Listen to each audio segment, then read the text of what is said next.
בזמן שצילנתי היום את הסרטון הזה, חשבתי על שיחה שהייתה לי אתמול עם מישהי חדשה. היא סיפרה לי שהיא התחילה להרגיש שינויים בפנים והחליטה שזה הזמן לחקור.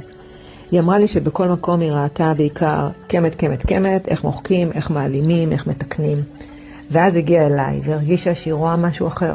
יותר עומק, יותר בריאות, יותר הסתכלות על הגוף כולו ולא רק על הפנים. וזה הזכיר לי שגם אני התחלתי ככה, בדיוק מאותם קמטים, בדיוק מאותו רצון למחוק, לשנות, לתקן. ואז עם הזמן הבנתי שלהישאר שם זה שטוח, וזה פשוט לא האמת.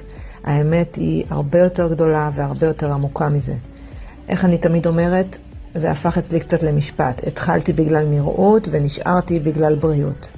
אז היום אני כבר לא רואה את הפנים שלי כקמת. אני רואה את עצמי כמכלול, כגוף שלם שמתבגר, שחי, שנושם. וכשאנחנו עובדות מבפנים החוצה בצורה נכונה, שיש זרימה, שאין חסימות, שאנחנו אוכלות, ישנות, נעות, נושמות, הקמטים פשוט מסתדרים מעצמם. כי בסוף יופי זה תופעת לוואי של מי שמרגישה טוב.